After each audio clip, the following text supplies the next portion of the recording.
Bam, I believe. There we go. Bam, I believe we are now live, bro. We are live. Just you and me, John. Everybody else bailed on us. That is okay.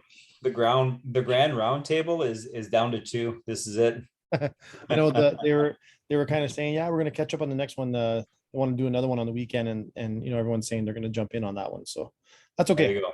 You know what? We'll make it super entertaining. We'll make the conversation a good one. So right. It may speak to like our insane schedules. Like, it's after the last class of the evening. It's like 9, almost 9:15. And, are you still in work mode right now? Oh yeah. And, and that's the thing, like, so I was just before the podcast, we were talking off air about, how my schedule, especially in real estate, it's so sporadic, which is why I do like a lot of the noon classes and I do the morning classes, and the evenings are normally work, but then I try and get the jiu-jitsu in or whatever else I can too. Are you saying that we have a very diverse schedule of opportunity at Sudbury MMA for classes? Why, yes I am. Despite how busy you are in real estate, even zero excuses. And that's the whole thing. Yeah, it's funny you're talking about how busy in real estate, and as most people know, the market's bananas here in Sudbury right now. And I'll be honest, I thought, and I mean, Caroline drives me absolutely banana when it comes to real estate. I'm sure she probably drives you bananas too.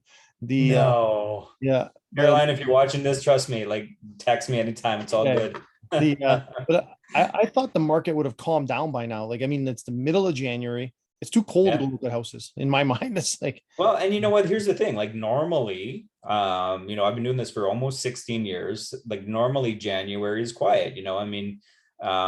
But I mean, at least for me personally, and there's not a lot of listings coming on the market, and that's just compounding the problem of the fact that we have nothing for sale right now. Is there a lot of people looking for houses? Like, are there stats? Yeah. Are there stats where it's like, hey, there's 500 people looking and 200 houses for sale, or vice versa? Well, I mean, it's so arbitrary that people looking, because there's people like casually looking, whatever it is. So you can't really put a number on that. But I mean, just to say from the business standpoint, talking to people and other people in the business, that there are a lot of people looking for not that many houses that are out there right now. So I'm sure that when the spring hits and the market, the snow melts, it's going to be like free for all. It's going to be a frenzy. Because there's this lifelong, I mean, like I've, as you probably know, like, we've bought and sold our share houses over the years, but people have this idea. It's like, we wait till the spring, we sell in the spring.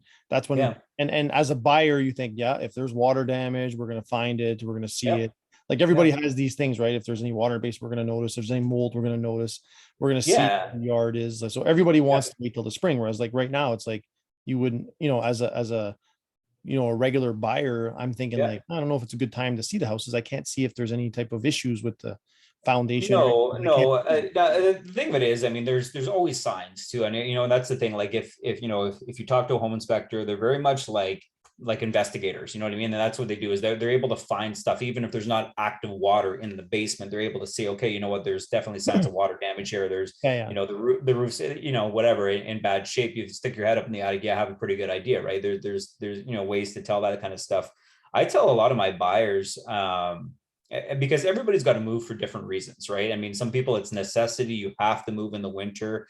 Some people it's a job, it's whatever it is, right? And there's really good deals to be had in the wintertime, because the people on the market are the ones that have to sell. They're not selling because they want to sell in minus 20 degrees with 4 feet of snow. They're selling because they have to, right? That's funny, because there was a house that came up not too long ago, like right in New Sudbury, like I don't know, I'm positive Caroline probably, actually I wish she'd pop in here, because you want to talk, we'd have to turn this into a real estate podcast today for sure. Because like she sent me this house and she's like, this is perfect, we don't even have to go look at it. I'm like, whoa, slow it down there. Like, oh, that one. She told me all about that one. 5 or 6 bedrooms or something like that. And it was like up on five minutes up on Village, and sold for a whole bunch of money, I'm sure. So it looked like a beautiful home. But I'm thinking, with my luck, we'd actually be successful on it. And I don't want to move in the middle of February. I really, really do not like, and no, it's definitely, I mean, it's I don't want to say the storm is brewing, but I definitely feel like it's going to be another year like last year where there's going to be a big push, like 23%. Our house price increased 23% last year. and So you know what's interesting about that, and luckily we're, we own a home type thing. We're lucky in that way. I don't think those numbers are coming down. Like, I keep no. hearing people say, oh, no, the market's not going to stay up. I'm like, no, I'm pretty sure like when value increases like that, and no, it's not coming back down. I Like, mean, don't get me wrong. Eventually, things will balance out. I mean, it can't stay where there's this few listings and this many buyers forever. I mean, it will eventually balance out, which is going to allow that bit of people to be a little more competitive, a little more aggressive with the offers on the bottom end. And say, okay, I'm going to give you a little less than listing price.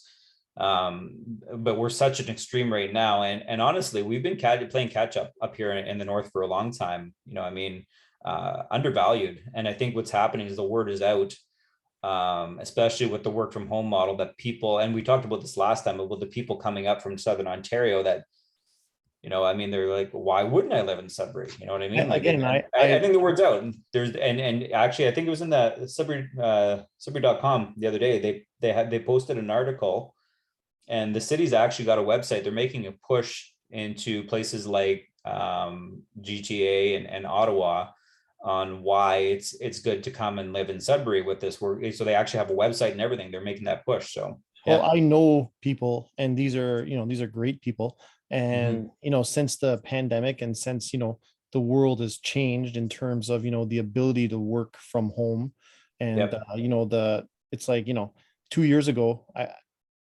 give people an example like Zoom.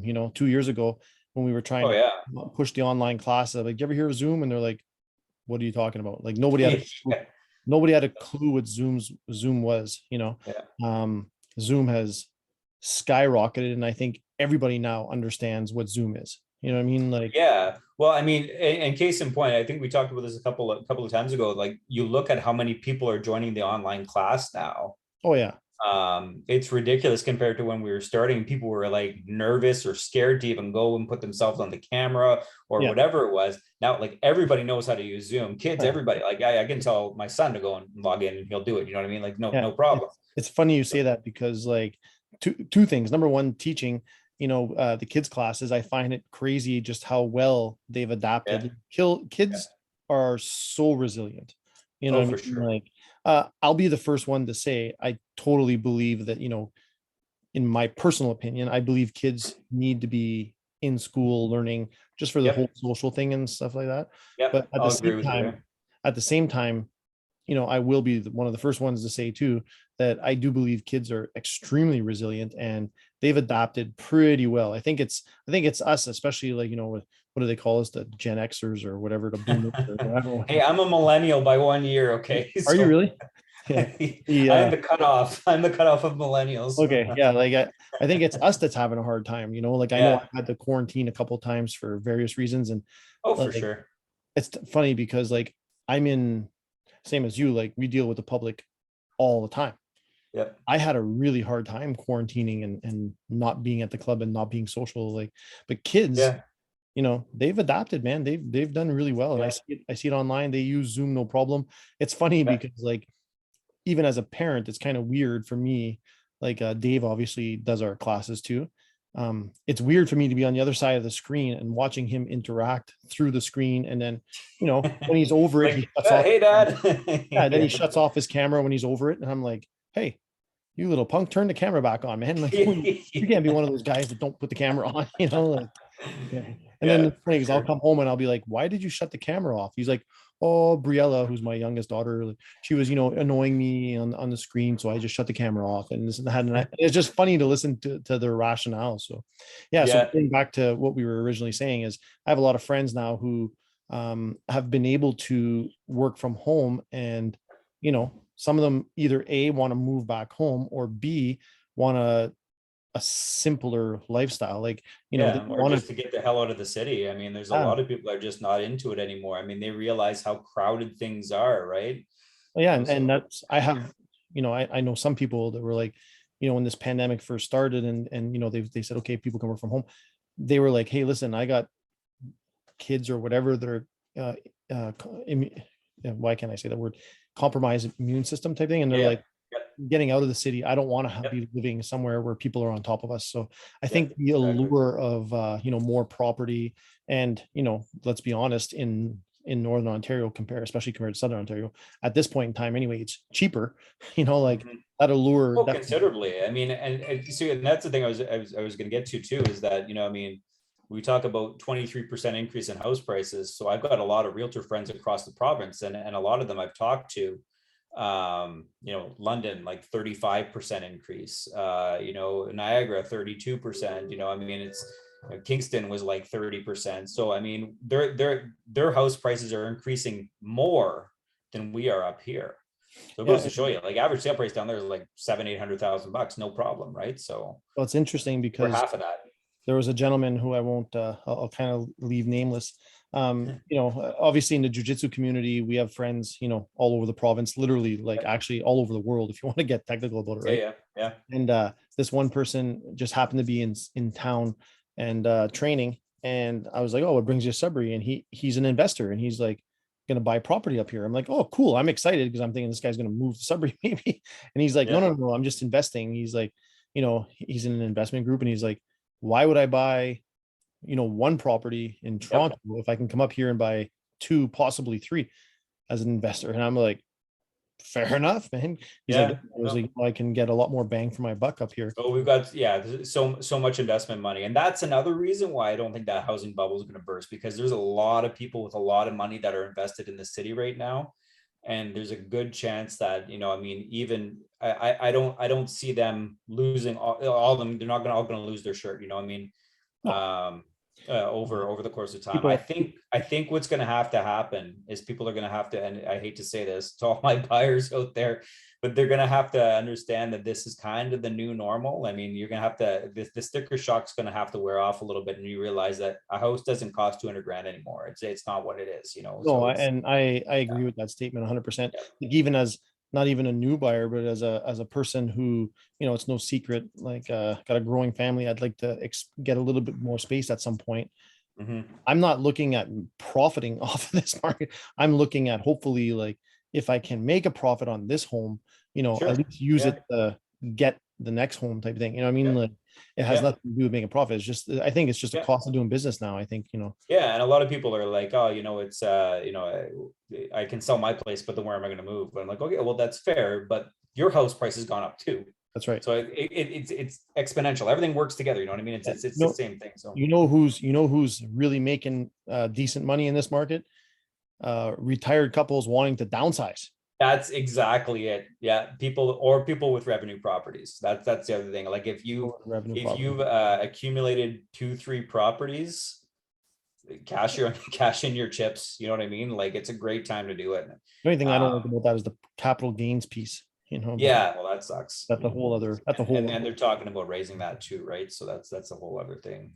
So guys, if they're talking about raising that, you should probably list with Adam right now. Yes. Right now, we need listings right now, and take advantage of the lower capital gains for now. And I don't know if they've announced the rules for 2002. Yeah, 21 would have already been established, right? The rules. Yeah.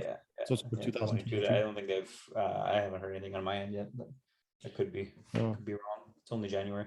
But that's what it's funny because, like, it's kind of like what we were talking about before. It's when you're what we call, I guess, in business for yourself or whatever, like, people talk about, it must be nice to, be able to work whenever you want. But I think, and you're someone that's definitely in the same boat. Like, whenever you want is kind of like not really 100% accurate. It's kind of like all the time. It's like, yeah, actually, we were talking off camera about that. Is that when if you're a responsible business for yourself person, it's like, at least for me, like, when I'm not working, I'm like, why am I not working? I ask and we talk about, we got onto that topic originally for everybody, obviously, because we were talking about schedules and, to having time to work out, working out in the morning or working out at noon or working out in the evening. But it's because, I care about what I do, you care about what you do. that it's like when you're not working, you feel like you should be. It's a missed opportunity, right? Oh, So it's funny. yeah. Like one of my I have friends who aren't into who are not martial arts business owners or stuff like that, right? Mhm. And every once in a blue moon, I'll get someone say to me, "Hey, you must really like this, this lockdown. It gives you a break." I'm like, "Are you kidding me?" Like, number one, the I don't want to say that I don't normally work hard, but like during these lockdowns, like we're working, much significantly much harder. Like number one, we add in a bunch of online classes, which may sound easy for people. People may think that that's easy, but it's funny, as I was showing Joey and Frenchie today, like the back end of it, like in terms of Mhm. trying to get an online class running, and especially if we're trying to build our video libraries and stuff like that. And they're like, man, I didn't realize there was so much production that goes into the back end of this. I'm like, Yeah. yeah. And I said, and really, like, this isn't my forte. Like, I'm not a production person, like this Yeah. is like very, very minimal, like very basic stuff. Just to get the content out there for people. And things like this podcast, like, Yeah. and I think that's one of the mistakes I had made in the past with the podcast, because I actually really enjoy the podcast. I enjoy conversation. Like I Of enjoy course. the Yeah. conversation. But again, it's just time. By the time we get home after everything that we're doing with the classes and then kids and your spouse and trying to get lunches made, and you want to get your workouts in, you got paperwork to do. It's like you're looking at time, like, and today's a quiet day for me without sounding bad. Today's a quiet day. I'm like, okay, I'm done at 9 o'clock. Yeah. They can squeeze in a podcast then, and what I mean, like, Yeah. Yeah. and, Yeah. and I'm like, okay, I'm gonna hit up all my guys that they're usually working late too, and of course, you answer the call, right? So Yeah. Well, and that's the whole thing. It's you do what you can when you can, and that's what it boils down to. But I mean, getting back to how much work that you guys have put into, and we've talked about this before, how you guys pivoted, back on March 17th of 2020, yeah, to say, okay, like, okay, we're gonna go online, and there's a lot of clubs and businesses that maybe would have taken that as a break, and and so people, maybe the perception is out there that, yeah, it's great you guys get a break, but you didn't do that. You added to, and that's, I mean, that's a great thing. It's a sign of a good business person, is somebody that's willing to say, okay, I'm going to flip the script. I'm going to keep working hard. I'm not going to take that break. And I think it's the same in real estate. There's a lot of people that, it's quiet right now, and people are like, oh, you know what? I'm just gonna, put my heels up and just kind of relax. And I'm the other way. I'm like, okay, I need to start working now so I can be busy later. You know what I mean? And and oh, and, and 100%. keep pushing it.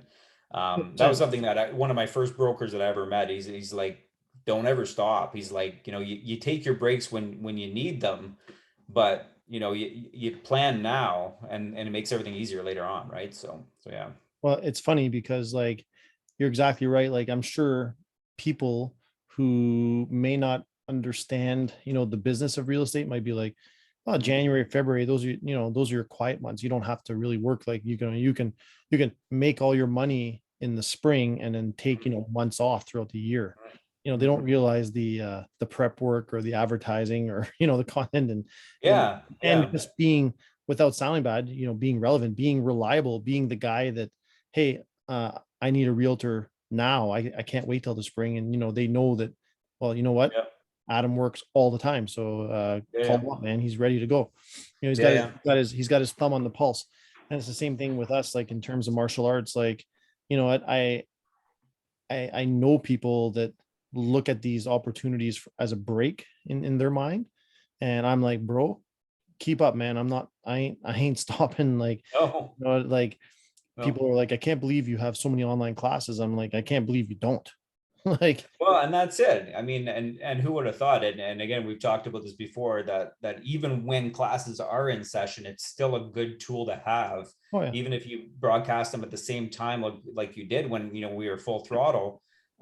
It's a good opportunity for people to one, get their feet wet, because I mean, martial arts can be intimidating for a lot of people, right? Like, to yeah. walk in and start punching somebody, or punching a bag, or getting choked out, or not that you're getting choked out right off the bat, don't get me wrong, but I mean, it's still like, it's very different. But to be able to do that from the comfort of your own home, to get your feet wet, or if you have a schedule that you can't fit the workout in, you can't make it to the gym in time, you live far away, there's a lot of opportunity there. So for you guys, it was a great idea to make that pivot at that time and then continue it on, and not say, we're not doing this just for lockdown, we're doing this, you know what I mean? So Yeah, and we have some students that haven't stopped from being online since March of yeah, 2020. yeah, And yeah, even this time around here, like we've in the last week, I've probably had the opportunity to put up more content on our video on demand series than I have in the last 6 months, just because I've yeah, had that little bit of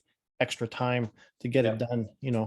Um, and on the side piece, I'm trying to be a little bit more innovative for when we reopen, and how we're going to introduce the video online to people, and then B, make it so that people can see our curriculum. They have a clear guideline. One of the biggest complaints in jiu-jitsu is people are like, I don't know what to do next. And I think that's where some academies have had some success laying out a very specific curriculum. You know what I mean? Yeah. Um, Yeah, I know you and I we've talked about that. It just, on a side note, just, about how this is giving you a chance to reset and look at your programs and say, okay, like when we come back, here's what we can do to make it that much better, right? So yeah, and it's interesting because I've already, obviously we weren't open very long. Since, well, I got very long. I think we got to go ahead to reopen at the end of June last year in 2021, yeah, somewhere and then around there. basically Christmas here, right? Yeah, So and then so anyway, we were basically open for about 6 months, and in a Mhm. 6 month period, I'll give you an example. Like, for example, the kids jiu-jitsu program, in a 6 month period, I had the opportunity to put that new curriculum to the test, and I could tell you, like, I'm super happy with, even a short-term review of it and a short-term result of it. Mhm. Like, I'm already super happy with the curriculum, and I'm very confident that, if I can get, kids involved in this curriculum and Yeah, have like a couple of years at it, like, I think it's going to produce great results. I'm very good happy talent with, as they can move forward. Exactly. Yeah. yeah, like, I've been very lucky to take some time on some personal development with respect to reviewing the kids kickboxing and the point sparring. And I think you'll see huge growth in those programs too in 2022. And I know, like, we've kind of aligned ourselves, with the Waco PSO and organization, to give these kids, the platform where they can, enhance and build their skill set too. So no, I'm very, very, actually, it's funny because, like, I know this lockdown is not going to be forever. Um, I think if there's one thing I've learned in terms of the martial arts side of things anyway, is that these lockdowns, I'm not saying they're going to keep on going. I really hope they don't, but we've been Okay. here before, and I know it's going to end. You know what I mean? So I know where we need to be when this ends in order to be successful. And I'm already there. Like, in my mind, we're already there. Yeah. These online classes are just another tool to keep everybody engaged and working hard. And then, Yep. when we reopen, whether it's on the 25th or the 1st or whatever, like, the day we Yeah. reopen, we're full Yeah. throttle again with our team. Like, our guys are already training, ready to go, so. Yeah. That's awesome. That's awesome. And it gets it gives everybody something to look forward to in a ways too. You know what I mean? It's we talked about this before. When I as a relatively new jujitsu practitioner, was able to build my knowledge, but when I came back, it was just like everybody was set to go. And when we came back, it was just like full throttle, day one, let's go. We're into it. All that stuff, that stuff's in my mind. It started to go through. It helped me as a student, but you guys are ready to go too, which is awesome. And it gets, I mean, everybody that's a part of this club should be super excited for when we open up again, because Oh yeah. it means that you guys are like, you're doing what you need to do to make sure that we're going to progress the way that we need to. Yeah, no, definitely excited for it. Yeah. Well, I know it's getting late. I'm more hungry, to be honest with you, than so. I appreciate you taking some time out of your schedule to come and chat. And Yeah, for sure. I think we'll say a quick goodbye to everybody, and hope to see them online or anywhere, man. Matt's club, pop in, say hello. We're there teaching, so if anyone's in the area, don't be shy to stop in and just say hello. We are allowed to do that. We're not allowed to train, of course, but we are allowed to pop in. You're allowed to say hello. That's Yeah, allowed. Actually, you're allowed, if I can sell merchandise, like, you can actually sell things there. You're just not allowed to, it's not allowed. You're not allowed to do any type of fitness. And as you guys saw with my 50 kicks in a minute, like the Sudbury MMA gear, it was amazing. It was just, I felt like I was in Street Fighter all of a sudden. It was amazing. Yeah. Oh, that was freaking hilarious. Yeah. That's why I don't take it off on them. That's right. Superpowers. Thank you so much, buddy. And thank you for everyone for listening to us and having participating in our chat. And we hope to see everybody soon, man. Take care. Later, guys.